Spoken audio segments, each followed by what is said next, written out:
그해 여름은 유난히 비가 길었다. 72년을 살면서 수많은 비를 맞았지만 78년 여름의 그 비만큼은 아직도 생생하다. 빗방울 하나하나가 내 어깨를 적시던 무게, 젖은 흙냄새, 그리고 그 속에서 사라진 한 여자의 뒷모습. 나는 강도윤. 35해를 형사로 살다 은퇴한 지도 벌써 2년째다. 요즘은 작은 아파트 베란다에 앉아 예전에 쓰던 수첩들을 꺼내본다. 낡은 종이 냄새가 손끝에 묻어나면 그때의 시간들이 천천히 되살아난다. 오늘 펼친 수첩은 78년 7월에 시작된다. 첫 페이지에 적힌 글씨는 또렷하다. 윤정희, 28세, 초등학교 교사, 1978년 7월 15일 실종. 손가락으로 그 이름을 천천히 쓸어내린다. 35해 동안 수백 명의 이름을 적었지만 이 이름만큼은 잊을 수가 없었다. 창밖으로 비가 내린다. 오늘도 비다. 수첩을 무릎 위에 올려놓고 나는 눈을 감았다. 그러자 시간이 거슬러 올라간다. 47년 전, 내가 아직 40도 안 됐던 그 여름으로 1978년 7월 15일, 그날도 비가 왔다. 강 형사님, 산골 쪽에서 실종 신고 들어왔습니다. 초등학교 교사래요.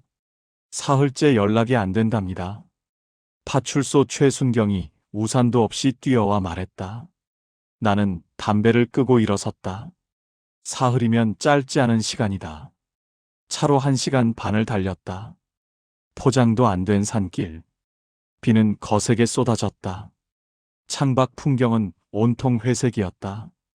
산은 안개에 가려 윤곽조차 희미했다. 마을이 나타났다. 20채의 남짓한 집들이 비에 젖어 검게 빛나고 있었다. 마을 한가운데 시멘트로 지어진 2층 건물. 초등학교였다. 운동장은 물바다였다. 복도로 들어서니 어딘가에서 물 떨어지는 소리가 들렸다. 똑, 똑, 똑. 교무실 문을 열었다. 50 중반쯤 돼 보이는 남자가 앉아 있었다. 피곤한 얼굴이었다. 춘천경찰서 형사계 강도윤입니다. 아, 오셨습니까? 저는 이곳 교장 김성만입니다. 윤정혜 선생님 실종 건으로 왔습니다. 상황을 말씀해 주시겠습니까? 김 교장은 한숨을 길게 내쉬었다. 윤 선생은 작년 3월에 부임했습니다. 서울에서 왔다고 했어요. 젊고 성실한 선생이었죠. 마지막으로 본 건 7월 12일 금요일이었습니다. 방학 동안 서울에 다녀오겠다고 했는데 토요일부터 연락이 안 됩니다.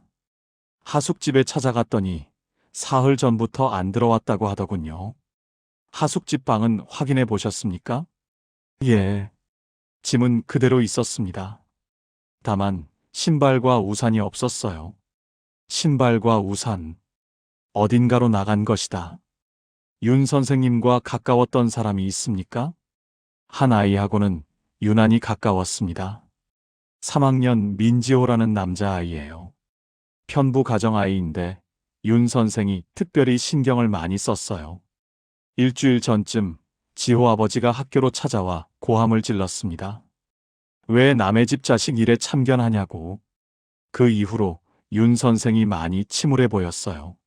나는 수첩에 적었다. 민지호, 술 취한 아버지, 침울해진 교사, 윤 선생님 방을 보고 싶습니다. 김씨네 하숙집은 마을 한가운데 있는 기와집이었다. 할머니가 우리를 안내했다. 끝방 문을 열자 고요한 공기가 밀려왔다. 서너 평쯤 되는 작은 방. 빗소리만이 공간을 채우고 있었다. 책상 위에는 책 몇 권과 낡은 라디오. 벽의 달력은 7월 12일까지만 동그라미가 쳐져 있었다.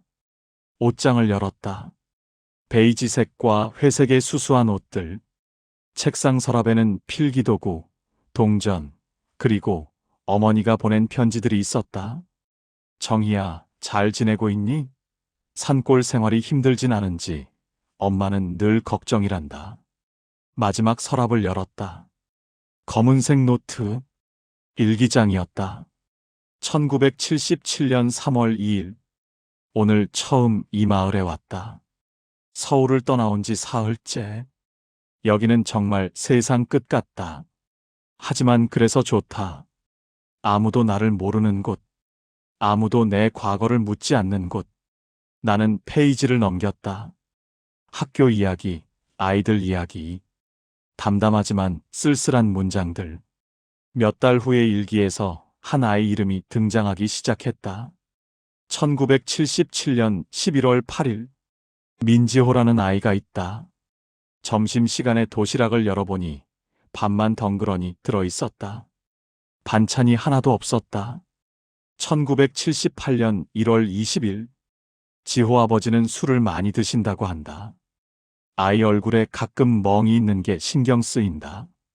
1978년 3월 5일. 오늘 지호를 집까지 데려다 줬다. 산비탈의 낡은 집. 안에서 고함 소리가 들렸다. 마지막 페이지. 7월 11일. 실종 하루 전의 일기였다. 1978년 7월 11일. 지호 아버지가 학교로 찾아왔다. 술에 취해 고함을 질렀다. 교장 선생님이 겨우 말렸다. 나는 떨리는 손으로 지호를 꼭 안아줄 수밖에. 아이는 울지 않았다. 울지 않는 게 더 마음이 아팠다. 그리고 그 밑에 마지막 문장. 그 아이만은 지켜야 한다. 무슨 일이 있어도. 나는 일기장을 천천히 덮었다. 가슴 한쪽이 무거워졌다.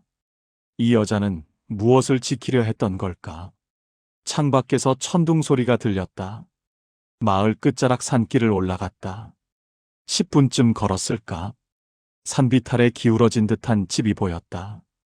지붕은 함석, 벽은 시멘트가 떨어져 나가 있었다. 마당에는 빈 소주병들이 굴러다녔다. 실례합니다. 쉰 목소리가 들렸다.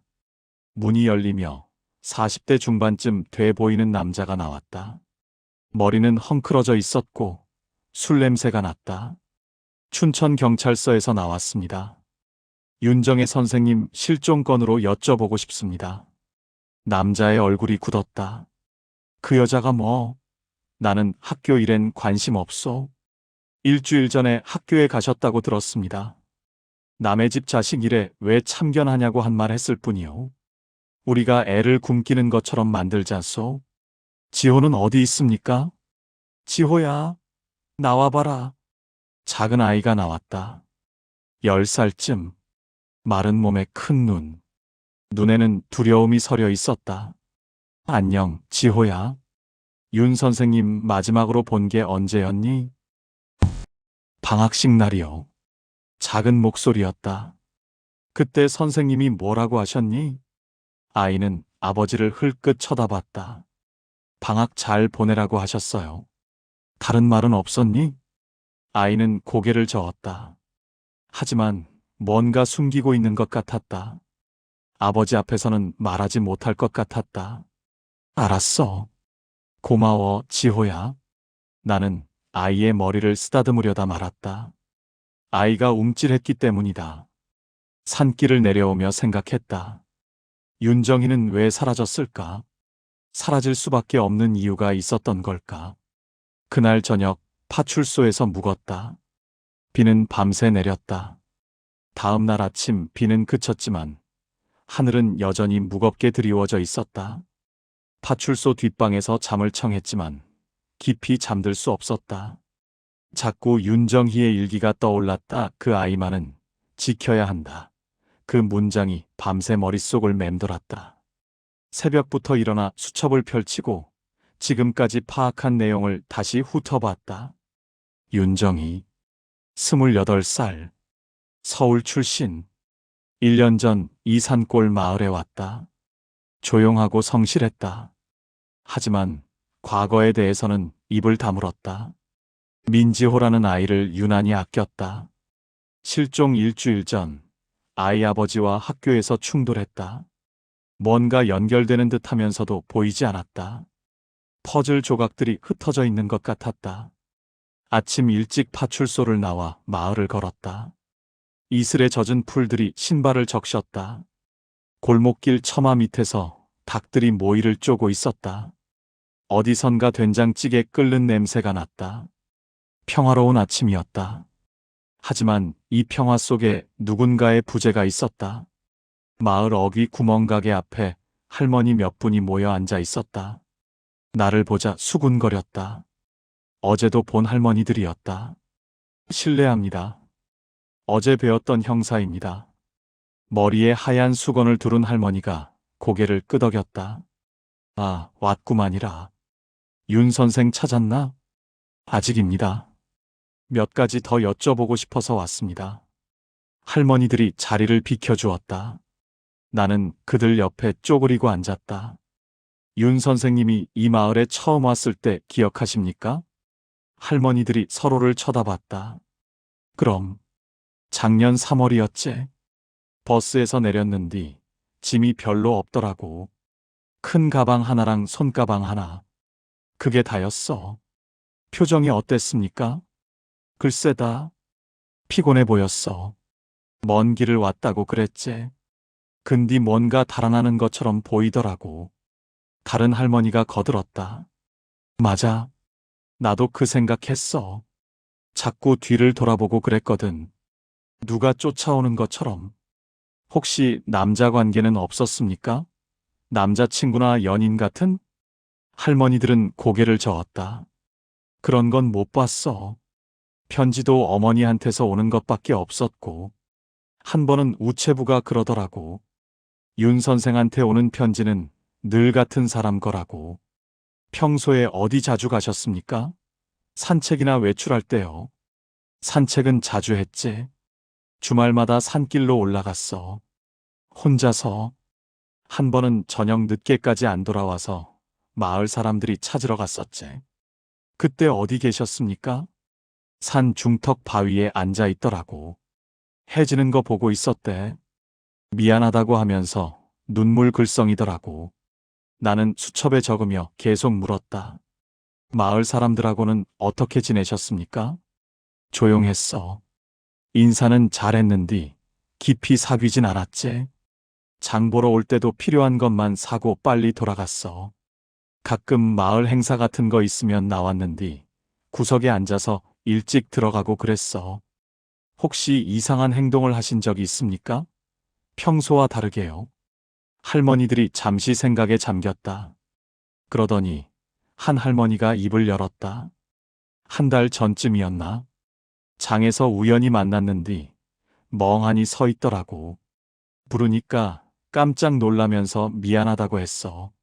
무슨 생각하고 있었냐고 물었더니 아무것도 아니라고만 하고. 그때 안색은 어땠습니까? 안 좋았어. 얼굴이 하얗더라고. 밤에 잠을 잘 못 자는 것 같았어. 나는 고개를 끄덕이며 적었다. 한 달 전부터 무언가 고민이 깊어졌던 것 같다. 민지호 아이에 대해서는 어떻게 생각하십니까? 할머니들의 표정이 한순간에 어두워졌다. 불쌍한 것. 어미 없이 크는 것도 서러운 뒤 아버지가 술만 처먹고 때리고 마을에서 다들 안쓰럽게 봤지. 윤 선생님이 그 아이를 많이 챙겨주셨다고 들었습니다. 그랬지. 도시락도 싸주고 옷도 빨아주고 어쩌다 보면 애 집에 가서 청소까지 해주더라고. 그런 뒤 지호 아버지가 그걸 싫어했어. 왜 싫어했습니까? 자존심이 상했겠지. 자기가 애를 제대로 못 키우는 것처럼 보이니까. 마을 사람들이 수군거리는 것도 싫었을 거고. 지호 아버지는 어떤 사람입니까? 할머니들이 한숨을 쉬었다. 원래는 성실한 사람이었어. 아내가 살아있을 땐. 근디 아내가 지호 낳고 얼마 안 돼서 병으로 죽었지. 그 뒤로 술만 처먹고 일도 제대로 안 하고. 안 됐어. 나는 수첩을 덮고 일어섰다. 감사합니다. 큰 도움이 됐습니다. 윤 선생 꼭 찾아야 할 텐데. 할머니의 목소리에는 걱정이 묻어 있었다. 오후가 되자 구름 사이로 햇살이 비쳤다. 습한 공기 속에서 증기가 피어올랐다. 나는 다시 학교로 향했다. 교무실에는 김 교장과 다른 교사 2명이 있었다. 50대 남자 교사와 30대 여자 교사. 어제 못다한 얘기를 듣고 싶었다. 실례합니다. 어제 뵀던 형사입니다. 몇 가지 더 여쭤봐도 되겠습니까? 물론입니다. 앉으세요. 김 교장이 의자를 권했다. 윤 선생님이 부임하신 후 달라진 점이 있었습니까? 시간이 지나면서요. 50대 남자 교사가 안경을 고쳤으며 말했다. 처음엔 더 조용했습니다. 거의 말을 안 하셨죠? 그런데 몇 달 지나니까 조금씩 나아지시더라고요. 아이들 얘기를 하실 때는 표정이 밝아지기도 하고. 민지호 학생 얘기를 자주 하셨습니까? 자주는 아니지만 가끔 걱정하신다고 하셨어요. 그 아이가 학교 생활을 잘 따라오지 못한다고. 집안 형편이 어려워서 공부에 집중하기 힘들다고. 30대 여자 교사가 말했다. 한 번은 점심시간에 윤 선생님이 지호를 데리고 교실에 있는 걸 봤어요. 지호한테 도시락을 나눠주고 계시더라고요. 제가 괜찮으시냐고 물었더니 아이가 배고파하는 게 보기 힘들다고 하셨어요. 그 아이 아버지가 학교에 왔을 때 상황을 자세히 말씀해 주실 수 있습니까? 김 교장이 깊은 한숨을 쉬었다. 7월 5일이었습니다. 점심시간쯤이었어요. 술에 취한 남자가 교문으로 들어왔습니다. 목소리가 커서 교무실까지 들렸죠. 나가보니 윤 선생님이 운동장에서 그 남자와 대치하고 있더군요. 뭐라고 하던가요? 고함을 질렀습니다. 왜 남의 집 자식 일에 참견하냐고. 자기가 애를 제대로 못 키우는 것처럼 만든다고. 윤 선생님은 그냥 아이를 챙기는 것뿐이라고 했지만 듣지 않았어요. 윤 선생님 표정은 어땠습니까?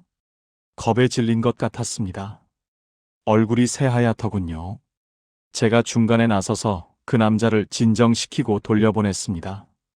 그 뒤로 윤 선생님이 교무실로 돌아왔는데 손이 떨리더라고요.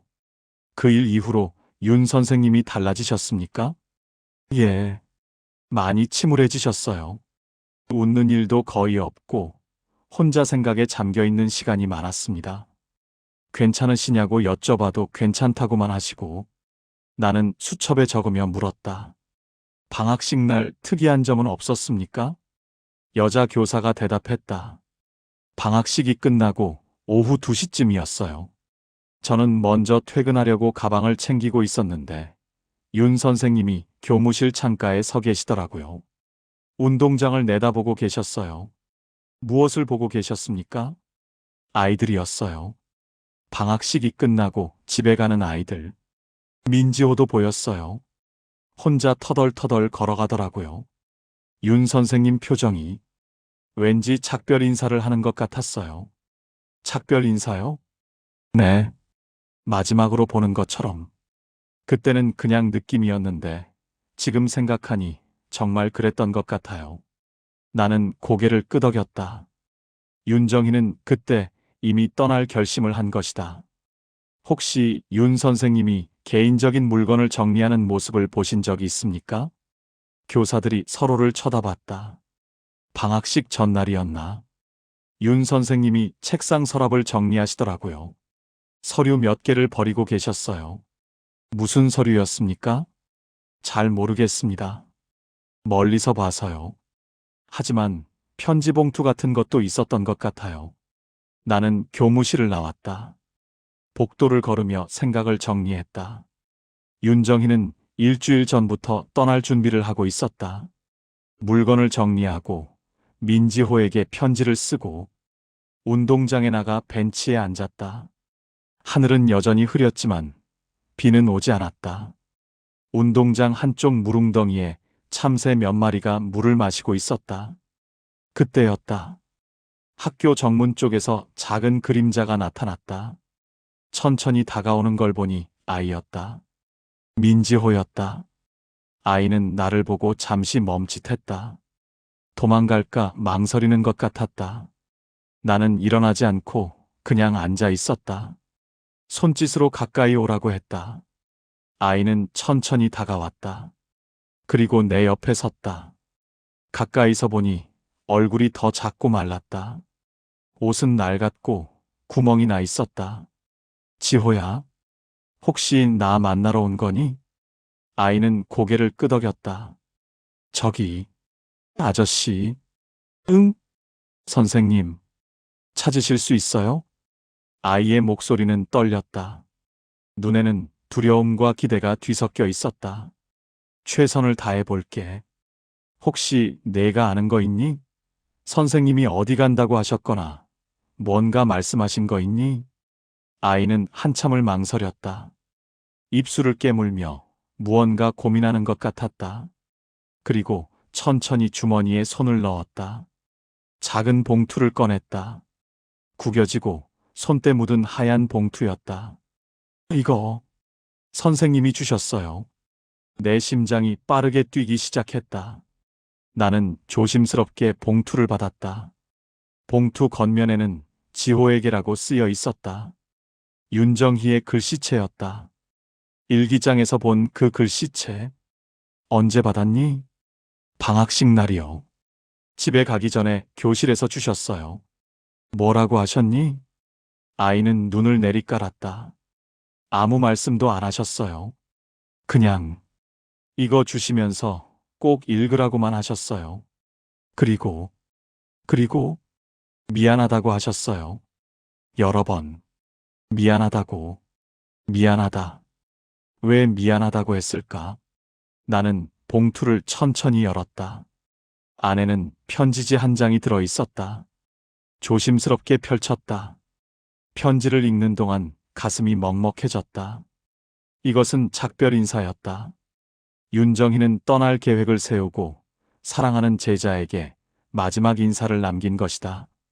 지호야, 이 편지를 읽을 때쯤이면 선생님은 이미 멀리 떠난 뒤일 거야. 미안해. 아무 말도 없이 떠나서. 하지만 선생님에게는 이것밖에 방법이 없었어. 선생님에게는 선생님의 사정이 있어. 오래전부터 짊어지고 있던 무거운 짐이. 언젠가 내가 어른이 되면 이해할 거야. 어떤 선택은 사랑하는 사람을 지키기 위한 것이라는 걸. 편지를 다 읽고 나서 나는 한참을 말없이 앉아 있었다. 무거운 짐, 사랑하는 사람을 지키기 위한 선택. 이 문장들이 머릿속을 맴돌았다. 아저씨, 지호가 작은 목소리로 불렀다. 선생님, 안 돌아오시는 거예요? 나는 아이를 바라봤다. 10살 아이의 눈에 눈물이 고여 있었다. 나는 아이의 눈높이에 맞춰 앉았다. 모르겠어, 지호야. 하지만 선생님은 널 생각하고 계신 게 분명해. 이 편지가 그 증거야. 아이의 어깨가 떨렸다. 선생님이 저 때문에 떠나신 건가요? 아빠가 학교에서 소리 지르고 그래서. 아니야. 나는 단호하게 말했다. 절대 내 탓이 아니야. 편지에도 그렇게 쓰여 있잖아. 선생님에게는 선생님의 사정이 있었던 거야. 너는 아무 잘못도 없어. 절대로. 아이는 눈물을 닦으며 고개를 끄덕였다. 작은 손으로 눈가를 훔쳤다. 선생님, 꼭 찾아주세요. 아저씨가 찾을 수 있을 것 같아요. 왜 그렇게 생각해? 선생님이 그러셨어요. 언젠가 진실을 아는 사람이 나타날 거라고. 그 사람이 아저씨인 것 같아요. 나는 아이의 어깨를 가볍게 두드렸다. 고마워, 지호야. 약속할게. 선생님을 꼭 찾을게. 아이는 작게 인사하고 돌아갔다. 작은 뒷모습이 운동장을 가로질러 사라질 때까지 나는 그 자리에 앉아 있었다. 파출소로 돌아가 수첩에 오늘 있었던 일들을 정리했다. 민지호에게 남긴 작별 편지 발견. 윤정희는 계획적으로 떠났다. 일주일 전부터 준비. 행선지 불명. 서울에는 가지 않음. 편지 내용 오래전부터 짊어지고 있던 무거운 짐, 사랑하는 사람을 지키기 위한 선택. 핵심 의문 마이너스 무슨 짐? 누구를 지키려고? 서울에서의 과거 조사 필요? 수첩을 덮고 창밖을 내다봤다. 해가 기울고 있었다. 산 너머로 붉은 노을이 번졌다. 내일은 서울로 가야겠다. 윤정희의 과거를 알아야 이 퍼즐을 풀 수 있을 것 같았다. 그녀가 산골로 온 이유, 그녀가 짊어진 짐의 정체, 그리고 그녀가 지키려 했던 사람. 창밖으로 다시 비가 내리기 시작했다. 빗소리가 파출소 지붕을 두드렸다. 나는 담배를 한 대 피우며 생각에 잠겼다. 편지에 쓰인 문장이 자꾸 떠올랐다. 어떤 선택은 사랑하는 사람을 지키기 위한 것이라는 걸. 그녀는 누구를 지키려 했던 걸까? 그리고 왜 스스로 사라지는 것이 유일한 방법이었을까? 다음 날 아침 일찍 나는 서울로 향하는 버스에 몸을 실었다. 창밖으로 산이 멀어졌다. 좁은 산길이 넓은 국도로 바뀌고 논밭이 건물로 바뀌었다. 3시간을 달려 서울에 도착했을 때는 오전 10시였다. 도시의 소음이 귓가를 때렸다. 경적 소리, 사람들의 발걸음 소리, 공사장의 망치질 소리. 산골 마을의 고요함과는 너무나 달랐다. 윤정희의 어머니가 사는 곳은 성북구 도남동이었다. 낡은 단층 주택들이 다닥다닥 붙어 있는 골목. 번지수를 확인하며 좁은 길을 걸어 올라갔다. 시멘트 계단이 가파랐다. 윤씨 댁이라고 적힌 대문 앞에 섰다. 페인트가 벗겨진 낡은 대문이었다. 나는 잠시 숨을 고르고 문을 두드렸다. 누구세요? 안에서 나이든 여자의 목소리가 들렸다. 춘천경찰서에서 나왔습니다. 윤정희 씨 실종 건으로 여쭤볼 게 있어서요. 잠시 침묵이 흘렀다. 그리고 문이 천천히 열렸다. 60대 중반쯤 돼 보이는 여자가 서 있었다. 머리는 희끗했고 얼굴은 수심으로 가득했다. 눈가에 깊은 주름이 패여 있었다. 정희를 찾으셨습니까? 목소리는 떨렸다. 아직 찾지 못했습니다. 하지만 단서를 찾고 있습니다. 잠깐 여쭤봐도 되겠습니까? 여자는 잠시 망설이다가 고개를 끄덕였다. 들어오세요.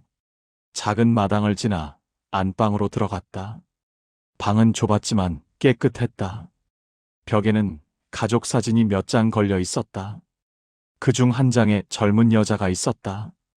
윤정희였다. 교복을 입고 웃고 있는 모습. 지금까지 내가 상상했던 것보다 훨씬 밝은 얼굴이었다. 앉으세요. 차라도 한 잔 드릴까요? 괜찮습니다. 시간을 오래 빼앗지 않겠습니다. 나는 방바닥에 앉았다. 어머니도 맞은편에 앉았다. 손은 무릎 위에서 떨고 있었다. 정희가 정말 어디 간 건가요? 무슨 일이라도 당한 건 아니고요. 최선을 다해 찾고 있습니다. 몇 가지 여쭤보고 싶은데 정희 씨가 왜 산골 마을로 갔는지 아십니까? 어머니는 한참을 말없이 앉아 있었다. 그리고 천천히 입을 열었다. 정희는 원래 밝은 아이였어요. 공부도 잘했고 친구들도 많았죠. 사범대학에 들어가서 교사가 되는 게 꿈이었어요. 아이들을 가르치는 게 좋다고 했죠. 어머니는 벽에 걸린 사진을 바라봤다. 대학을 졸업하고 서울의 한 초등학교에 발령받았어요. 1년 전 1977년 초였죠. 정희는 너무 좋아했어요.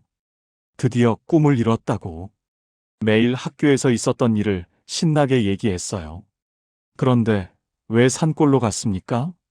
어머니의 눈에 눈물이 고였다. 1977년 2월 말이었어요. 정희가 어느 날 집에 돌아왔는데 표정이 이상했어요. 창백하고 눈은 충혈되어 있었죠. 무슨 일이냐고 물어도 아무 말도 안 했어요. 그저 방에 들어가서 문을 잠그고 나오지 않았어요. 며칠 동안 그랬습니까? 일주일쯤요. 밥도 거의 안 먹고 밤에는 악몽을 꾸는지 비명을 지르기도 했어요. 제가 문을 두드리며 괜찮냐고 물어도 괜찮다고만 하고 어머니는 손수건으로 눈가를 닦았다. 그리고 어느 날 갑자기 나왔어요. 짐을 싸더니 멀리 떠나야겠다고 했어요. 서울을 떠나야 한다고. 제가 왜 그러냐고, 무슨 일이 있었냐고 물어도 대답하지 않았어요. 그저 미안하다고만 했어요. 학교에서 무슨 일이 있었는지 알아보셨습니까? 알아봤죠. 학교에 전화도 하고 직접 찾아가기도 했어요. 하지만 아무도 말해주지 않았어요. 그저 윤 선생님이 개인 사정으로 사직했다고만 했죠. 나는 수첩에 적으며 물었다. 혹시 정희 씨가 누군가를 두려워하는 것 같았습니까? 어머니는 고개를 끄덕였다. 그랬어요. 누가 찾아올까봐 두려워하는 것 같았어요. 현관문을 여러 번 확인하고, 밤에 문 밖에서 소리가 나면 벌떡 일어나고, 한 번은 우체부가 문을 두드렸는데 정희가 비명을 질렀어요. 누가 정희 씨를 위협한 것 같습니까? 어머니는 잠시 망설였다. 그리고 조용히 말했다. 학교 교장이었어요. 교장이요? 정희가 떠나기 전날 밤 처음으로 제게 얘기했어요. 울면서요. 학교에서 끔찍한 일이 있었다고. 어머니의 목소리가 떨렸다.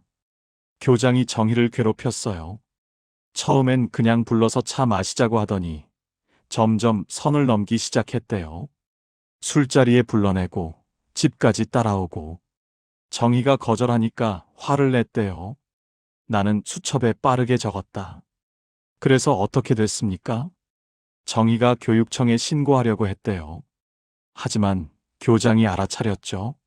그리고 정희를 불러서 협박했대요.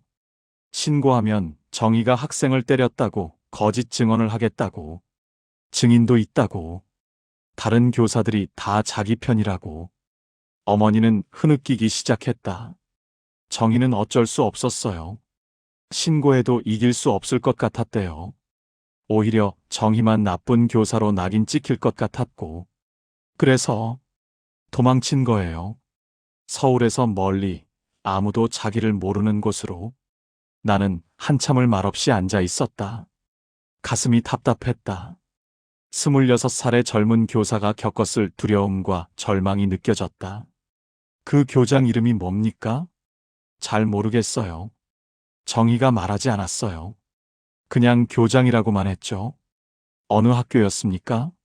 서대문구에 있는 초등학교였어요. 학교 이름은 미안해요. 기억이 잘 안 나요. 나이가 들어서 그런가 봐요. 괜찮습니다. 제가 알아보겠습니다. 나는 일어서려다 다시 앉았다. 한 가지 더 물어봐야 할 게 있었다. 혹시 정희 씨가 산골에서 편지를 보낼 때 특별한 내용이 있었습니까? 어머니는 고개를 끄덕이며 서랍을 열었다. 편지 몇 통을 꺼냈다. 여기 있어요. 정희가 보낸 편지들이에요. 나는 편지들을 받아 펼쳤다. 정희의 글씨체였다. 엄마, 잘 지내고 있어요. 여기는 조용하고 평화로워요. 아이들이 참 착해요. 가르치는 게 행복해요. 엄마, 걱정하지 마세요. 이제 괜찮아요. 서울에서 있었던 일은 잊으려고 노력하고 있어요. 여기선 아무도 저를 아는 사람이 없어서 자유로워요. 엄마, 한 아이를 알게 됐어요. 민지호라는 아이예요. 불쌍한 아이예요. 어머니가 안 계시고 아버지는 술만 드시고 제가 조금이라도 도와주고 싶어요. 이 아이를 보면 예전에 제가 떠올라요. 마지막 편지를 펼쳤다. 6월에 보낸 편지였다. 엄마, 걱정스러운 일이 생겼어요. 지호 아버지가 화를 내요. 제가 아이한테 너무 잘해준다고. 마을 사람들이 수군거린다고. 하지만 전 그냥 아이를 도와주고 싶을 뿐이에요. 아무 잘못도 하지 않았어요. 왜 다들 제가 뭔가 잘못하고 있다고 생각하는 걸까요? 엄마, 전 그냥 착하게 살고 싶은데 왜 이렇게 힘든 걸까요? 편지를 읽는 동안 가슴이 무거워졌다. 윤정희는 서울에서 도망쳤지만 산골에서도 평화를 찾지 못했다. 선의로 아이를 돕다가 또다시 오해와 의심에 시달렸다. 정희가 무사할까요? 어머니가 떨리는 목소리로 물었다. 최선을 다해 찾겠습니다. 나는 편지들을 돌려주고 일어섰다. 어머니가 현관까지 따라 나왔다. 형사님. 네. 정희를 찾으시면 제가 너무 보고 싶다고 전해주세요. 그리고 아무 잘못도 하지 않았다고, 엄마는 항상 내 편이라고. 어머니의 눈에서 눈물이 흘러내렸다. 꼭 전하겠습니다. 오후에 나는 서대문구청 교육과를 찾았다. 1977년 초에 서대문구 초등학교에 발령받은 윤정희라는 교사를 찾고 있다고 했다. 담당 공무원이 한참을 서류를 뒤적이다가 학교 이름을 알려주었다. 연희초등학교네요. 1977년 3월 1일 발령. 1977년 3월 15일 사직. 2주. 겨우 2주를 근무하고 사직했다. 연희초등학교는 서대문구 연희동에 있었다. 나는 택시를 타고 학교로 향했다. 3층짜리 시멘트 건물. 운동장에는 아이들이 뛰어놀고 있었다. 교무실로 들어갔다. 여름방학이지만 몇몇 교사들이 일하고 있었다. 실례합니다. 춘천경찰서에서 나왔습니다. 1977년에 이 학교에 근무하셨던 윤정혜 선생님에 대해 여쭤보고 싶습니다. 교사들이 서로를 쳐다봤다. 어색한 침묵이 흘렀다. 윤정혜 선생님, 기억나시는 분 계십니까?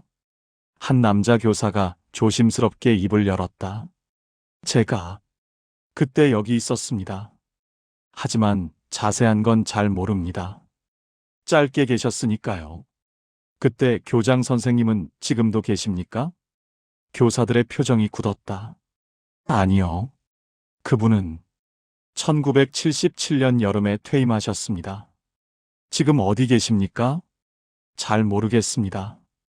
아마 고향으로 돌아가셨을 거예요. 나는 명함을 꺼내 책상 위에 놓았다. 혹시 윤정희 선생님이나 당시 상황에 대해 아시는 분 계시면 연락 주시기 바랍니다. 중요한 사건입니다. 교무실을 나와 복도를 걷는데 누군가 뒤에서 불렀다. 저기요. 돌아보니 30대 초반쯤 돼 보이는 여자 교사가 서 있었다. 윤 선생님에 대해 아는 게 조금 있어요. 말씀해 주시겠습니까? 여자는 주위를 둘러보더니 작은 목소리로 말했다. 여기선 안 돼요. 밖에서 얘기할까요? 우리는 학교 뒤쪽 공원으로 갔다. 벤치에 앉았다. 여자는 담배를 한 대 꺼내 물었다. 저는 1976년에 이 학교에 왔어요. 윤 선생님보다 1년 먼저요. 윤 선생님이 왔을 때 환영했었죠. 젊고 밝은 분이셨어요. 무슨 일이 있었습니까? 여자는 담배 연기를 길게 내뿜었다. 교장이 문제였어요. 그 사람은 젊은 여교사들을 괴롭혔어요. 저도 당했었죠. 술자리에 불러내고 거절하면 업무로 괴롭히고. 다들 알았지만 아무도 말하지 못했어요. 왜 말하지 못했습니까? 권력이 있었으니까요. 교육청에 줄이 있었고 다른 교사들도 전부 그 사람 편이었어요. 신고해봤자 우리만 피해를 볼 뿐이었죠. 윤정혜 선생님은 어땠습니까? 교장이 처음부터 노렸어요. 예쁘고 젊으니까. 자꾸 개인적으로 부르고 밤늦게까지 일을 시키고. 윤 선생님이 거절하자 화를 냈죠. 그리고 여자는 말을 멈췄다. 그리고 어느 날 밤 윤 선생님이 교장실에서 나오는 걸 봤어요. 옷이 찢어져 있었고 얼굴은 눈물범벅이었어요. 저한테 달려와서 울었어요. 도와달라고. 나는 주먹을 꽉 쥐었다. 그래서 어떻게 됐습니까? 저도 어쩔 수 없었어요. 저도 피해자였으니까요. 그냥 미안하다고만 했어요.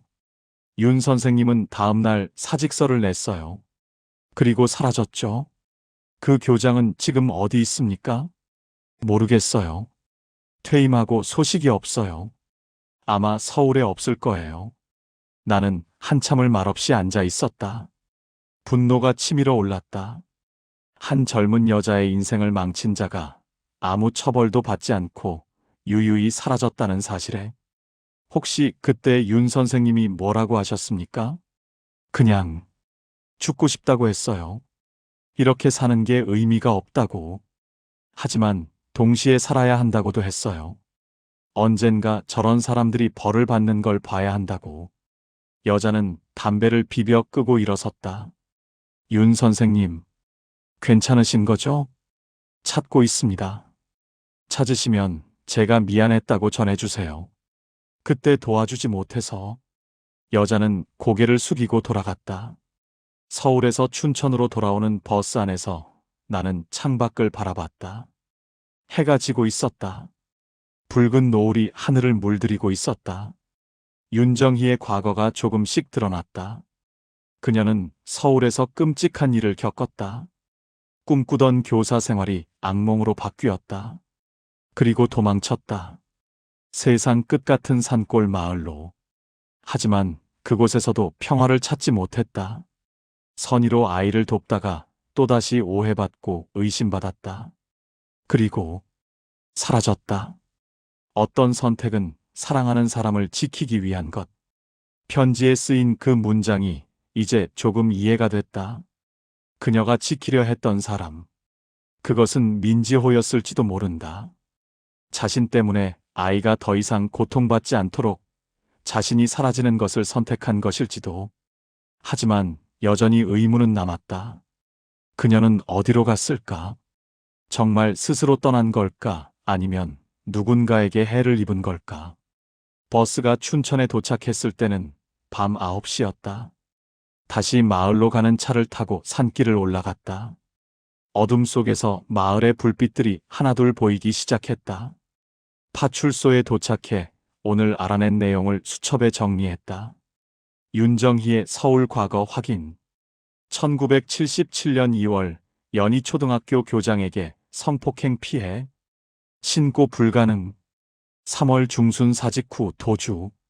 산골 마을에서 재기 시도. 하지만 민지호 돕다가 또다시 문제 발생. 결론 그녀는 계속 도망쳤다. 하지만 마지막 도망은 어디로? 수첩을 덮고 창밖을 내다봤다. 밤하늘에 별이 총총했다. 도시에서는 볼 수 없는 별들이었다. 윤정희도 이 별들을 봤을까? 어둠 속에서 혼자 걸으며 이 별들을 보고 위로받았을까?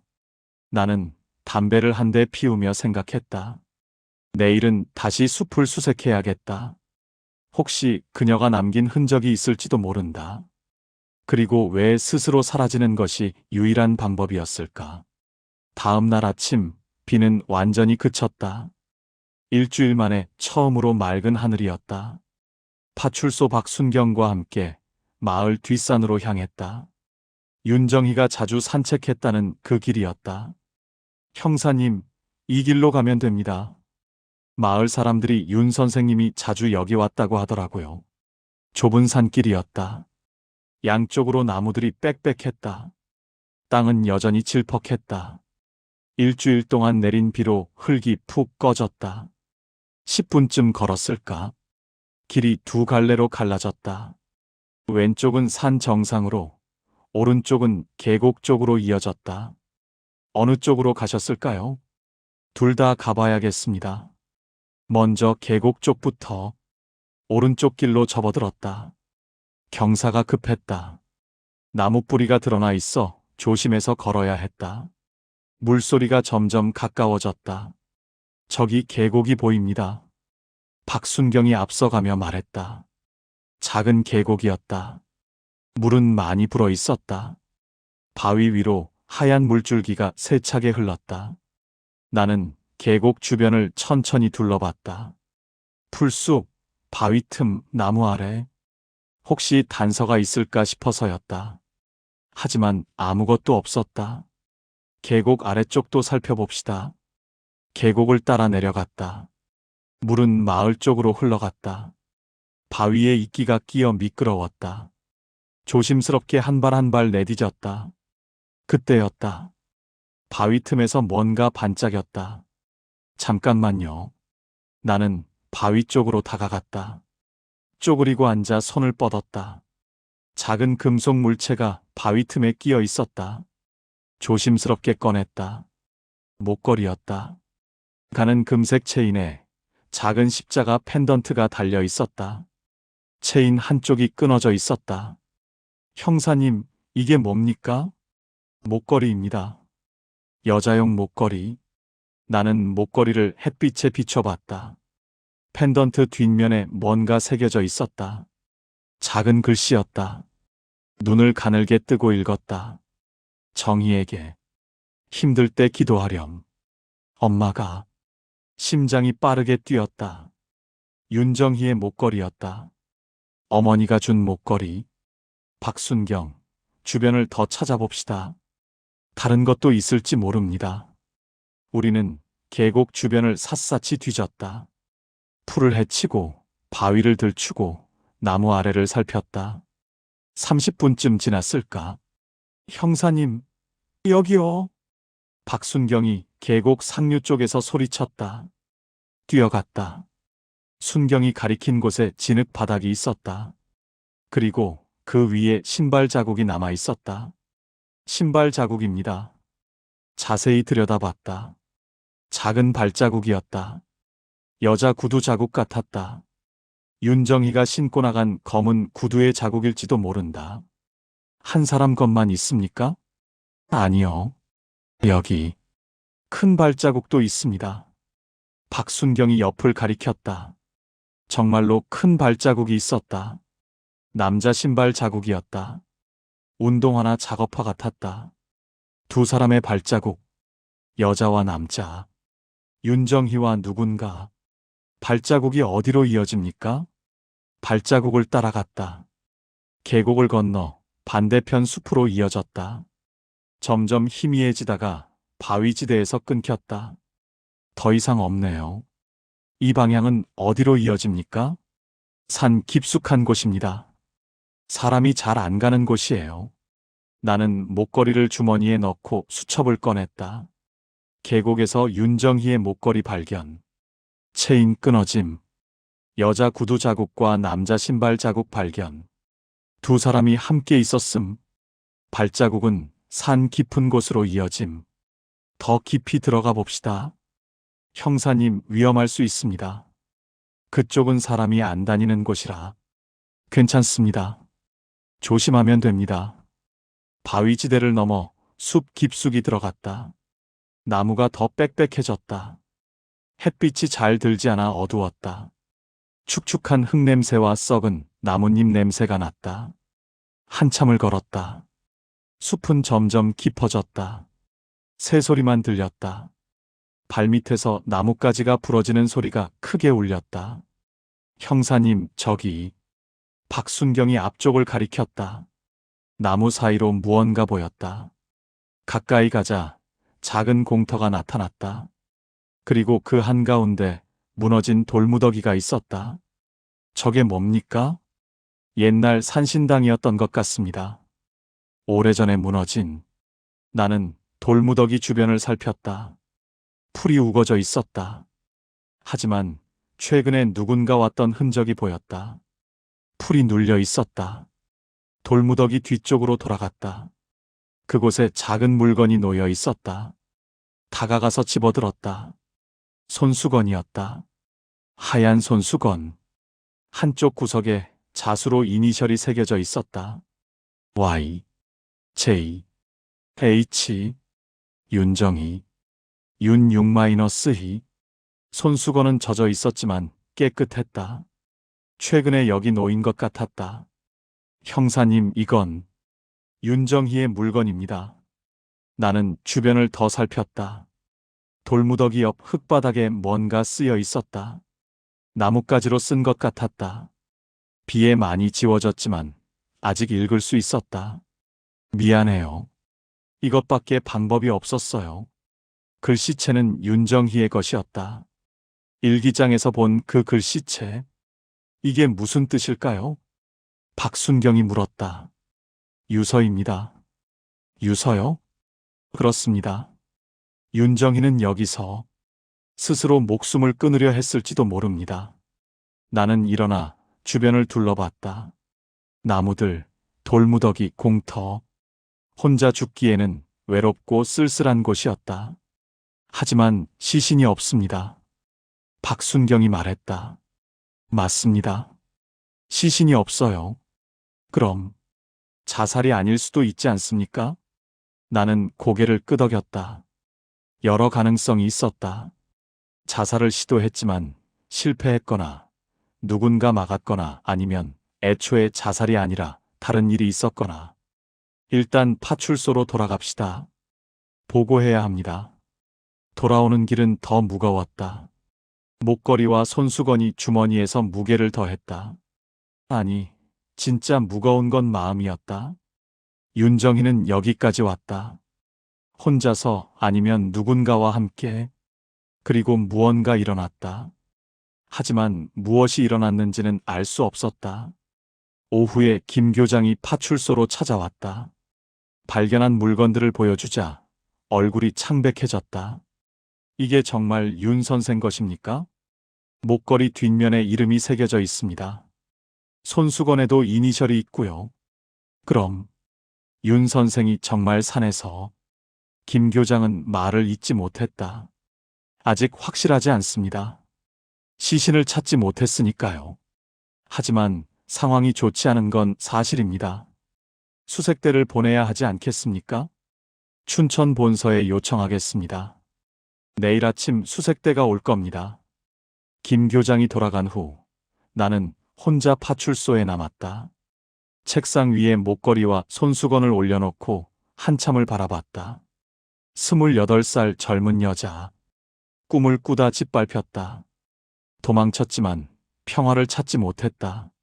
선의로 아이를 도왔지만 오해받았다. 그리고 결국 스스로 사라지는 것을 선택했다. 하지만 뭔가 석연찮았다. 발자국이 두 사람 것이었다. 윤정이 혼자가 아니었다. 누군가 함께 있었다. 누구였을까? 민지호의 아버지? 아니면 다른 누군가? 나는 수첩을 펼쳤다. 산속 공터에서 윤정희의 목걸이와 손수건 발견. 땅에 쓴 글 미안해요. 이것밖에 방법이 없었어요. 자살 시도 가능성. 하지만 시신 없음. 발자국 두 사람 것. 여자 윤정희와 남자 신원 불명. 의문점 함께 있었던 남자는 누구? 윤정희는 정말 스스로 목숨을 끊었나? 아니면 누군가에게 해를 입었나? 창밖이 어두워지고 있었다. 산 그림자가 길게 드리워졌다. 저 산속 어딘가에 답이 있을 것이다. 윤정희가 무슨 일을 겪었는지, 지금 어디에 있는지. 내일 수색대가 오면 더 넓은 범위를 수색할 것이다. 혹시 모른다. 시신을 발견할지도, 아니면 그녀가 살아있다는 증거를 찾을지도. 나는 담배를 한 대 피우며 밤하늘을 올려다봤다. 별이 총총했다. 윤정희도 이 별을 봤을까? 마지막 순간에, 외롭고 쓸쓸한 그 순간에 내 손에 쥔 목걸이가 차갑게 식어갔다. 1978년 여름, 우리는 사흘 동안 산을 샅샅이 뒤졌다. 수색대 20명이 투입됐다. 계곡을 따라 산길을 따라 숲속 깊은 곳까지. 하지만 윤정희의 시신은 발견되지 않았다. 아무것도 발견되지 않았다. 결국 수색은 중단됐다. 사건은 미제로 남았다. 실종, 생사불명. 그렇게 기록됐다. 나는 춘천으로 돌아왔다. 하지만 윤정희를 잊을 수 없었다. 가끔 밤에 잠들기 전 그녀의 일기가 떠올랐다. 그 아이만은 지켜야 한다. 그 문장이 자꾸 귓가에 맴돌았다. 세월이 흘렀다. 1년, 2년, 5년. 나는 다른 사건들을 맡았다. 살인, 강도, 사기. 수많은 사건들이 책상 위를 지나갔다. 하지만 윤정희 사건만큼은 수첩 한 구석에 남아 있었다. 1988년 가을. 나는 은퇴를 석 달 앞두고 있었다. 55세, 35년을 형사로 살았다. 이제 그만 쉴 때가 됐다고 생각했다. 어느 날 저녁 집에서 뉴스를 보고 있었다. 아내는 부엌에서 저녁을 준비하고 있었고 나는 소파에 앉아 담배를 피우고 있었다. 그때 뉴스 화면이 바뀌었다. 강원도 평창의 한 폐교에서 공사 중 인골이 발견됐습니다. 나는 담배를 떨어뜨릴 뻔했다. 평창군 산골 마을에 50년 된 초등학교가 최근 폐교됐습니다. 이 건물을 철거하는 공사 중 학교 뒤편 숲속에서 인골이 발견됐습니다. 경찰은 신원 확인을 위해 조사에 착수했습니다. 화면에 낡은 학교 건물이 비쳤다. 시멘트 벽이 금이 가 있었고 창문은 깨져 있었다. 그리고 그 뒤로 보이는 산. 나는 그 학교를 알고 있었다. 10년 전 윤정희가 가르쳤던 그 학교였다. 여보, 저녁 먹어요. 아내가 불렀지만 나는 듣지 못했다. 화면을 뚫어지게 쳐다보고 있었다. 경찰은 인골이 10년 이상 된 것으로 추정하고 있으며 10년, 1978년. 나는 벌떡 일어났다. 여보, 나 급한 일이 생겼어. 저녁은 나중에 먹을게. 어디 가요? 평창. 지금 당장 가봐야 해.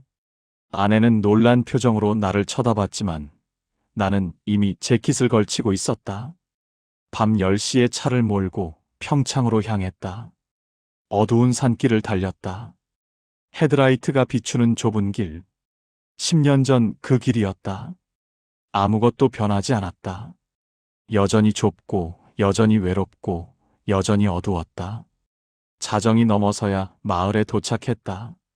학교 앞에는 경찰차 2대가 서 있었다. 노란 차단선이 쳐져 있었다. 나는 차에서 내려 경찰에게 다가갔다. 춘천경찰서 강도윤 형사입니다. 신분증을 보여주자 젊은 경찰이 고개를 끄덕였다. 아, 형사님. 이 시간에 무슨 일로 오셨습니까? 10년 전에 이 마을에서 실종 사건을 맡았었습니다. 혹시 발견된 인골과 관련이 있을 것 같아서요. 그러십니까? 감식반이 아직 현장에 있습니다. 들어가 보시죠. 학교 안으로 들어갔다. 운동장은 잡초로 뒤덮여 있었다. 교실 창문은 깨지고 문은 떨어져 나갔다. 10년이면 학교도 늙는다. 뒤편 숲으로 향했다. 랜턴 불빛이 보였다. 가까이 가자 하얀 천막이 쳐져 있었다. 감식반 사람들이 작업하고 있었다. 누구십니까? 한 남자가 물었다. 춘천경찰서 강도윤입니다. 이 마을 실종 사건 담당했었습니다. 아, 그러셨습니까? 저는 감식반 최 반장입니다. 40대 중반쯤 돼 보이는 남자였다. 인골 상태는 어떻습니까? 10년 정도 된 것 같습니다. 여성으로 추정됩니다. 20대 후반에서 30대 초반. 심장이 빠르게 뛰었다. 특이한 점은 없습니까? 골절상이 있습니다. 두개골과 갈비뼈. 높은 곳에서 떨어졌거나 외부 충격을 받은 것 같습니다. 자살일까요? 타살일까요? 아직 확실하지 않습니다. 좀 더 정밀 검사가 필요합니다. 어디서 발견됐습니까? 최 반장이 랜턴을 들고 앞으로 걸었다. 나도 따라갔다. 50m쯤 걸었을까? 절벽 아래였다. 저기 아래입니다. 높이가 한 15m쯤 됩니다. 랜턴 불빛이 절벽 아래를 비췄다. 바위와 나무들이 어두운 그림자를 만들고 있었다. 공사하던 인부가 우연히 발견했습니다. 나무를 베다가 바위 틈에서 뼈를 본 거죠. 다른 유류품은 없었습니까? 옷은 거의 썩었습니다. 하지만 한 가지 발견한 게 있습니다. 최 반장이 천막으로 돌아가 증거물 상자를 꺼냈다. 비닐 봉지에 든 무언가를 보여줬다. 편지 봉투입니다. 비닐에 쌓여 있어서 보존이 됐습니다. 나는 봉투를 자세히 들여다봤다. 낡고 더러웠지만 글씨는 읽을 수 있었다. 봉투 겉면에 한 줄이 쓰여 있었다. 그 아이를 부탁합니다. 손이 떨렸다. 이 글씨체를 나는 알고 있었다. 10년 전 일기장에서 편지에서 봤던 그 글씨체. 윤정희의 글씨체였다. 이 안에 뭐가 들어 있습니까? 편지가 한 장 있습니다. 하지만 물에 젖어서 거의 읽을 수 없습니다. 복원을 시도해 보겠습니다. 나는 천천히 고개를 끄덕였다. 가슴이 먹먹했다. 윤정이. 그녀는 여기 있었다. 10년 동안 이 절벽 아래 차갑고 어두운 곳에 혼자 누워 있었다. 형사님, 괜찮으십니까? 안색이 안 좋으신데. 괜찮습니다. 그냥 10년 전 일이 떠올라서요. 나는 절벽 끝에 섰다. 아래를 내려다봤다. 어두웠다. 랜턴 불빛도 바닥까지 닿지 않았다. 윤정이는 여기서 떨어졌다. 스스로 뛰어내렸을까? 아니면 누군가 밀었을까? 그 아이를 부탁합니다. 그 아이. 민지호. 윤정이는 죽기 직전까지 그 아이를 생각했다. 다음 날 아침, 나는 다시 현장에 왔다. 밝은 대낮에 보니 절벽은 더 높아 보였다. 바위가 날카롭게 솟아 있었다. 여기서 떨어지면 살 수 없을 것 같았다. 감식반이 추가 수색을 하고 있었다. 나는 절벽 위 숲속을 걸었다. 10년 전에 왔던 그 길이었다. 공터에 도착했다. 무너진 산신당 터. 10년 전 손수건을 발견했던 곳. 하지만 이제는 아무것도 없었다. 풀만 무성했다. 나는 쪼그리고 앉아 땅을 만졌다. 10년 전 여기 글씨가 쓰여 있었다. 미안해요. 이것밖에 방법이 없었어요. 이제는 지워졌다. 비와 바람에 세월에 지워졌다. 윤정이. 나는 작은 목소리로 불렀다. 당신은 정말 스스로 떨어진 겁니까? 아니면. 바람이 나무를 흔들었다. 잎사귀들이 바스락거렸다. 대답 같기도 하고 침묵 같기도 했다. 공터에서 절벽까지는 100m쯤 떨어져 있었다. 윤정이는 이 길을 걸었을 것이다. 마지막으로. 혼자서 아니면 누군가와 함께 절벽 가장자리에 섰다. 발밑이 아찔했다. 한 발만 더 나가면 떨어질 것 같았다. 그 아이를 부탁합니다. 그녀는 마지막까지 민지호를 생각했다. 자신의 목숨보다 그 아이가 중요했다. 나는 주머니에서 수첩을 꺼냈다. 10년 전 적었던 페이지를 펼쳤다. 윤정이. 28세. 초등학교 교사. 1978년 7월 15일 실종. 그 밑에 빨간 펜으로 적었다. 1988년 10월 3일. 인골 발견. 신원 윤정희로 추정. 사인 추락사. 자살 또는 타살 불명. 유류품 편지봉투 마이너스 그 아이를 부탁합니다. 수첩을 덮었다. 10년 만에 사건이 다시 열렸다. 하지만 진실은 여전히 안개 속이었다. 오후에 민지호의 집을 찾았다. 산빛 아래 그 집은 여전히 거기 있었다. 하지만 더 낡아 보였다. 지붕은 녹슬었고 벽은 금이 가 있었다. 대문을 두드렸다. 한참 후에 문이 열렸다. 어른이 된 청년이 나왔다. 20살쯤 돼 보였다. 얼굴은 여전히 마르고 눈은 여전히 컸다. 민지호 씨? 청년은 나를 빤히 쳐다봤다. 누구세요? 10년 전에 윤정희 선생님 실종 사건을 맡았던 형사입니다. 기억나십니까? 청년의 얼굴이 굳었다. 그리고 천천히 고개를 끄덕였다. 기억나요.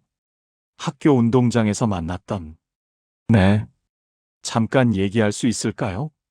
청년은 잠시 망설이다가 밖으로 나왔다. 우리는 마당 한쪽에 앉았다. 윤 선생님 찾으셨어요? 목소리는 낮았지만 떨리고 있었다. 어제 학교 뒤편에서 인골이 발견됐습니다. 윤 선생님으로 추정됩니다. 청년의 얼굴이 창백해졌다. 그럼 선생님이 죽은 것 같습니다. 10년 전에. 청년은 고개를 숙였다. 어깨가 떨렸다. 울고 있는 것 같았다. 지호 씨, 10년 전 그날 밤 기억나십니까? 윤 선생님이 사라진 그날. 청년은 한참을 말없이 있다가 천천히 고개를 들었다. 기억나요. 평생 잊을 수 없어요. 무슨 일이 있었습니까? 청년은 눈물을 닦으며 말했다. 그날 밤, 아버지가 술을 많이 드셨어요. 그리고 저한테 화를 냈어요. 윤 선생님 때문에 마을에서 웃음거리가 됐다고. 저를 때리셨어요. 그래서요? 저는 집을 나왔어요. 학교로 갔어요. 선생님한테 가고 싶었어요. 하지만 선생님은 학교에 없었어요. 청년은 떨리는 목소리로 계속했다. 산으로 올라갔어요. 선생님이 자주 가시던 곳. 그리고 선생님을 봤어요. 절벽 끝에 서 계셨어요. 내 심장이 빠르게 뛰기 시작했다. 그리고 어떻게 됐습니까? 저를 보시고 미소 지으셨어요. 그리고 말씀하셨어요. 지호야, 잘 살아야 한다고. 행복해야 한다고. 그리고 청년의 목소리가 끊겼다. 그리고 뛰어내리셨어요. 나는 한동안 말을 할 수 없었다. 민지호는 고개를 숙인 채 흐느꼈다. 20살 청년의 어깨가 10살 아이처럼 작아 보였다. 10년 동안 이 무게를 혼자 짊어지고 살았을 것이다. 지호 씨, 천천히 말씀해 주세요. 그날 밤 무슨 일이 있었는지. 민지호는 손으로 얼굴을 감싸 쥐고 한참을 울었다. 나는 기다렸다. 서두를 필요가 없었다. 10년을 기다렸는데 몇 분쯤이야. 한참 후 민지호가 떨리는 목소리로 말을 이었다. 그날 밤 11시쯤이었어요. 아버지한테 맞고 집을 뛰쳐나왔어요. 어디로 가야 할지 몰랐어요. 그냥 걷고 또 걸었어요. 그러다 학교 쪽으로 갔어요. 선생님이 계실 것 같아서요. 학교에 선생님이 계셨습니까? 아니요. 학교는 텅 비어 있었어요. 하지만 불빛이 보였어요. 산 쪽에서 랜턴 불빛 같았어요. 저는 선생님이라는 걸 알았어요. 민지호는 눈물을 닦으며 계속했다. 산길을 올라갔어요. 어두웠지만 무섭지 않았어요. 선생님한테 가고 싶었으니까요. 10분쯤 걸었을까요? 그때 선생님이 보였어요. 절벽 끝에 서 계셨어요. 혼자 계셨습니까? 민지호는 고개를 저었다. 아니요. 누군가 있었어요. 남자였어요. 내 심장이 빠르게 뛰었다. 누구였습니까? 잘 모르겠어요. 어두워서 얼굴을 못 봤어요. 하지만 목소리는 들렸어요. 낮고 쉰 목소리였어요. 무슨 말을 했습니까? 그 남자가 선생님한테 소리를 질렀어요. 도대체 왜 이러냐고. 다른 사람들한테 피해만 주고 있다고. 그냥 조용히 사라지라고. 나는 수첩을 꺼내 빠르게 적기 시작했다. 선생님은 뭐라고 하셨습니까? 선생님은 울고 계셨어요. 미안하다고. 자기 때문에 다들 힘들게 했다고. 그리고 지호만은 잘 살게 해달라고 부탁하셨어요. 민지호의 목소리가 떨렸다. 그 남자가 비웃으며 말했어요. 그 애는 어차피 쓸모없는 놈이라고. 아버지처럼 술이나 처먹고 살 거라고. 그래서요? 선생님이 소리쳤어요. 그렇지 않다고. 지호는 착한 아이고 똑똑한 아이고 반드시 잘 될 거라고. 자기가 그걸 알고 있다고. 민지호는 흐느끼기 시작했다. 그때 저를 보셨어요. 나무 뒤에 숨어 있던 저를요. 선생님 눈이 너무 슬펐어요. 하지만 동시에 따뜻했어요. 선생님이 뭐라고 하셨습니까? 지호야 라고 부르셨어요. 그리고 미소 지으셨어요. 울면서 웃으셨어요. 그리고 말씀하셨어요. 지호야, 선생님은 항상 내 편이었어. 잊지 마. 넌 잘 될 거야. 행복해야 해. 민지호는 더 이상 말을 잇지 못했다. 목이 메었다. 그리고 뛰어내리셨어요. 그냥 천천히 조용히 마치 날아가는 것처럼. 나는 수첩을 쥔 손이 떨렸다. 펜이 종이 위에서 흔들렸다. 그 남자는 어떻게 했습니까? 놀란 것 같았어요. 잠깐 멈칫하더니 도망갔어요. 저한테 오는 게 아니라 반대쪽으로 산 아래로 내려갔어요. 그 남자 얼굴을 봤습니까? 민지호는 고개를 저었다. 못 봤어요. 너무 어두웠고 저는 그냥 절벽 쪽만 쳐다봤어요. 선생님이 떨어진 곳을요. 절벽 아래로 내려가 보셨습니까? 무서웠어요. 너무 깊었어요. 그냥 그 자리에 서서 울었어요. 아침까지, 해가 뜰 때까지. 왜 경찰에 신고하지 않았습니까?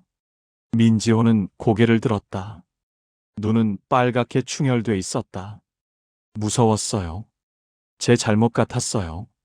제가 그 산에 가지 않았으면, 선생님이 저를 안 보셨으면 떨어지지 않으셨을지도 모른다고 생각했어요. 그리고 그 남자가 무서웠어요. 만약 제가 말하면 저도 죽일 것 같았어요. 나는 수첩을 덮고 민지호의 어깨에 손을 얹었다. 지호 씨, 당신 잘못이 아닙니다. 절대로. 하지만 쟤 때문에 선생님이. 아닙니다. 선생님은 당신을 지키려고 한 겁니다. 당신이 잘 살기를 바라며 선택한 거예요. 민지호는 고개를 숙였다. 10년 동안 매일 생각했어요. 선생님을요. 제 잘못이라고요. 하지만 동시에 선생님이 준 편지를 읽으면서 살아야 한다고 생각했어요. 선생님이 원하신 대로 잘 살아야 한다고. 지금은 뭐 하십니까? 대학에 다니고 있어요. 사범대학이요. 교사가 되려고요. 선생님처럼. 나는 고개를 끄덕였다. 가슴이 따뜻해졌다. 윤 선생님이 기뻐하실 겁니다. 파출소로 돌아와 감식반 최 반장에게 전화를 걸었다. 편지 보고는 어떻게 됐습니까? 거의 다 됐습니다. 내일 아침에 보고서 드리겠습니다. 지금 말씀해 주실 수 없습니까? 급합니다. 최 반장이 잠시 망설이다가 입을 열었다. 편지는 윤정희가 쓴 것 같습니다. 민지호라는 아이에게 쓴 편지예요. 내용이 뭡니까? 잠시만요. 읽어드리겠습니다. 종이 넘기는 소리가 들렸다. 그리고 최 반장의 목소리가 이어졌다. 지호야, 이 편지를 읽을 사람이 있다면 그 사람은 아마 경찰일 거야. 선생님을 찾던 사람일 거야. 그 사람에게 부탁해. 지호가 잘 살 수 있게 도와달라고. 지호는 착한 아이야. 불쌍한 아이야. 선생님이 지켜주지 못해서 미안해. 하지만 이것밖에 방법이 없었어.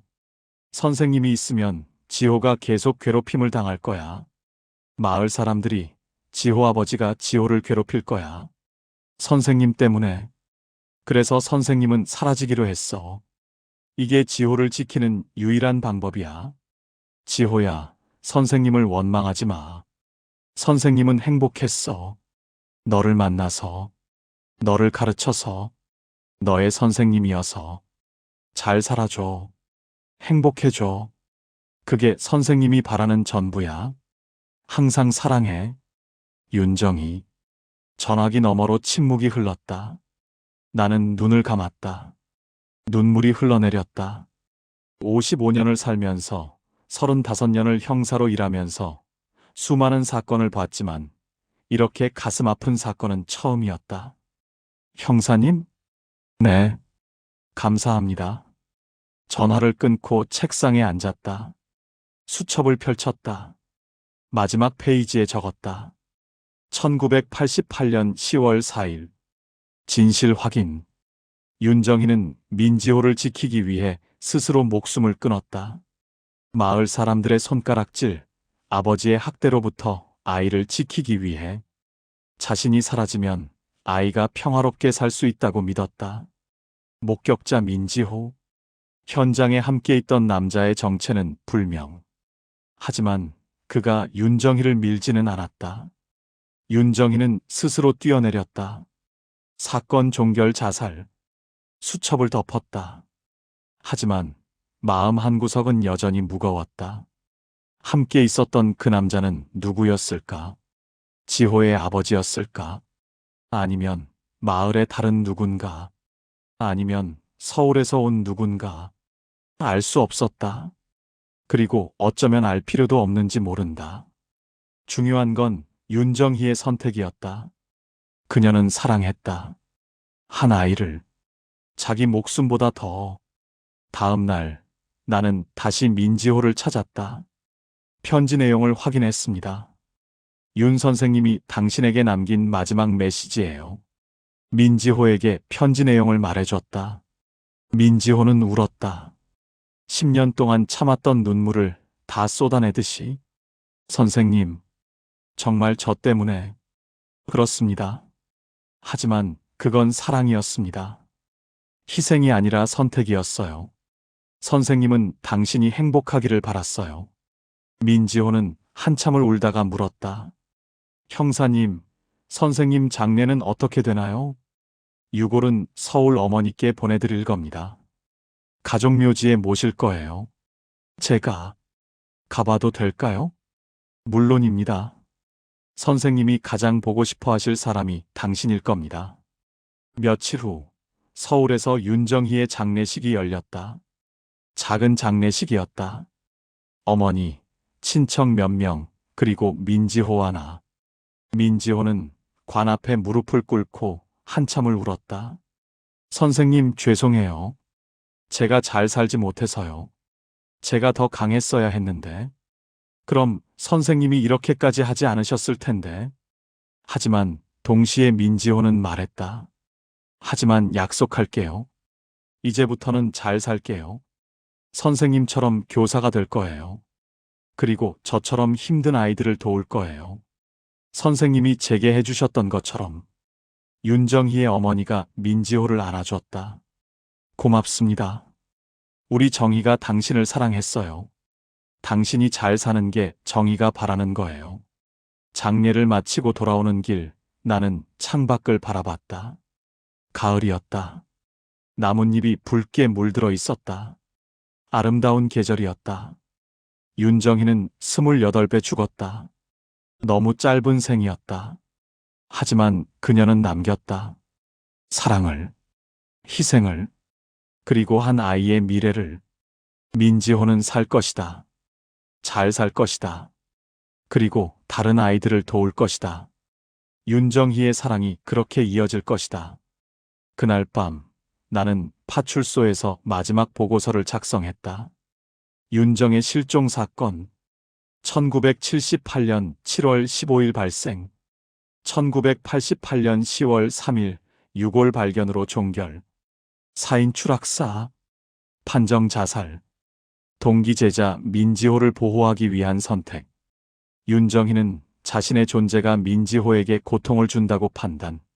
스스로 목숨을 끊음. 그녀가 남긴 것은 편지 한 통과 한 아이의 미래. 보고서를 봉투에 넣고 책상 서랍에 넣었다. 10년 동안 미제로 남아있던 사건이 마침내 종결됐다. 하지만 한 가지 의문은 여전히 남았다. 그날 밤 절벽에서 윤정희와 함께 있었던 남자. 그는 누구였을까? 민지호는 얼굴을 보지 못했다고 했다. 목소리만 들었다고. 낮고 쉰 목소리. 나는 수첩을 다시 펼쳤다. 10년 전 조사 내용을 다시 읽었다. 민지호의 아버지, 김교장, 마을 사람들. 누구였을까? 하지만 이제 알 수 없었다. 10년이 지났다. 증거도 없고 증인도 없다. 그리고 어쩌면 알 필요도 없는지 모른다. 중요한 건 그 남자가 윤정희를 밀지 않았다는 것이다. 윤정희는 스스로 선택했다. 그것만으로 충분했다. 나는 수첩을 덮고 창밖을 내다봤다. 밤하늘에 별이 빛나고 있었다. 윤정희도 저 별들 중 하나가 됐을까? 민지호를 내려다보며 미소 짓고 있을까? 며칠 후 나는 은퇴했다. 35년의 형사 생활을 마감했다. 동료들이 작은 송별회를 열어줬다. 술을 마시며 옛날 이야기를 했다. 하지만 윤정희 이야기는 하지 않았다. 그건 내 마음속에만 남겨두고 싶었다. 집으로 돌아와 수첩들을 정리했다. 35년 동안 쓴 수첩이 20권이 넘었다. 그중 78년 수첩을 마지막으로 한 번 더 펼쳤다. 윤정희, 28세, 초등학교 교사. 그 이름 옆에 작은 글씨로 덧붙였다. 그녀는 사라진 것이 아니라 남긴 것이다. 사랑을. 그로부터 다시 2년이 흘렀다. 지금 나는 이 수첩을 다시 펴고 있다. 78년 여름의 기록을. 비가 내리는 날이면 자꾸 그때가 떠오른다. 윤정희가, 민지호가, 그리고 그 산골 마을이. 가끔 민지호에게서 연락이 온다. 전화로, 때로는 편지로. 그는 약속을 지켰다. 교사가 됐다. 지난 봄, 서울의 한 초등학교에 발령받았다고 했다. 윤정희처럼. 형사님, 저 오늘 첫 출근했어요. 전화기 너머로 들리는 그의 목소리는 떨렸지만 밝았다. 축하합니다. 윤 선생님이 정말 기뻐하실 겁니다. 교실에 들어가는데 선생님 생각이 났어요. 제게 도시락을 나눠주시던 모습, 제 머리를 쓰다듬어 주시던 따뜻한 손. 그때는 몰랐는데 이제야 알 것 같아요. 선생님이 얼마나 저를 사랑하셨는지. 민지호는 잠시 말을 멈췄다. 형사님, 제 반에 한 아이가 있어요. 조용하고 혼자 있는 걸 좋아하는 아이. 도시락도 제대로 못 싸워 저를 보는 것 같았어요. 10년 전 제 모습을요. 어떻게 하실 겁니까? 도와줄 거예요. 선생님이 제게 해주셨던 것처럼. 도시락도 나눠주고 이야기도 들어주고 그 아이가 혼자가 아니라는 걸 느끼게 해줄 거예요. 나는 미소 지었다. 윤정희의 사랑이 이어지고 있었다. 민지호를 통해, 그리고 민지호가 돕는 아이를 통해. 그렇게 계속 이어질 것이다. 잘하실 겁니다. 선생님이 당신을 믿으셨던 것처럼 저도 당신을 믿습니다. 감사합니다, 형사님. 형사님이 아니었다면 저는 아직도 죄책감에 시달리고 있었을 거예요. 진실을 알려주셔서 감사합니다. 전화를 끊고 나는 베란다로 나갔다. 비가 내리고 있었다. 여름비였다. 78년 여름처럼. 빗소리를 들으며 나는 생각했다. 사건이란 무엇일까? 그저 기록일 뿐일까? 아니면 그 안에 사람이 있는 걸까? 35해 동안 나는 수백 건의 사건을 다뤘다. 그중 어떤 것은 기억나고 어떤 것은 잊혔다. 하지만 윤정희 사건만큼은 절대 잊을 수 없다. 왜일까? 아마도 그 사건 안에 사람이 있었기 때문이다. 진짜 사람이. 사랑하고 두려워하고 선택하고 희생하는 사람이. 윤정희는 완벽하지 않았다. 그녀도 두려워했고 도망쳤고 때로는 약했다. 하지만 마지막 순간 그녀는 가장 강했다. 사랑하는 사람을 지키기 위해 자신을 내려놓을 수 있었으니까. 나는 수첩을 펼쳤다. 마지막 페이지. 10년 전에 적었던 그 문장. 그녀는 사라진 것이 아니라 남긴 것이다. 사랑을. 그 문장 아래 오늘 날짜를 적고 새로운 문장을 덧붙였다. 1990년 7월 15일. 윤정희가 사라진 지 12년째. 민지호는 교사가 됐다. 윤정희의 사랑은 계속되고 있다. 그녀가 남긴 건 진실이 아니라 사랑이었다. 수첩을 덮었다. 비는 여전히 내리고 있었다. 하지만 이제는 슬프지 않았다. 빗소리가 위로처럼 들렸다. 윤정희는 죽었다. 하지만 동시에 살아있다. 민지호의 기억 속에, 민지호가 돕는 아이들 속에, 그리고 이 수첩 속에. 사건은 종결됐다. 하지만 이야기는 계속된다. 나는 창밖을 내다봤다. 비 너머로 희미하게 무지개가 보였다. 여름 소나기가 그치면 늘 그렇듯이 무지개를 바라보며 나는 속삭였다. 윤정희 선생님, 편히 쉬세요.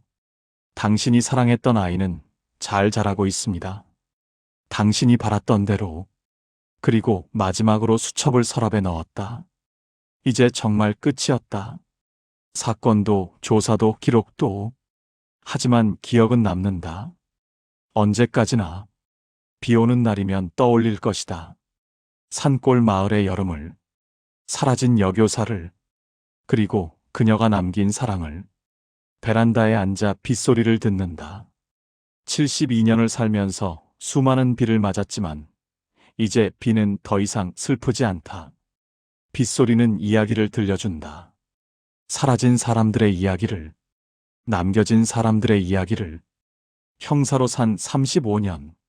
그 시간 동안 나는 많은 진실을 찾았다. 하지만 가장 큰 진실은 이것이었다. 사람은 사라져도 사랑은 남는다. 윤정희는 그것을 증명했다. 그녀의 사랑은 민지호를 살렸고 민지호는 다른 아이들을 살릴 것이다. 그렇게 사랑은 이어진다. 끝없이. 수첩들을 정리하며 나는 깨달았다. 내가 기록한 건 사건이 아니라 사람이었다. 범죄자도 피해자도 아닌 그저 살아가는 사람들.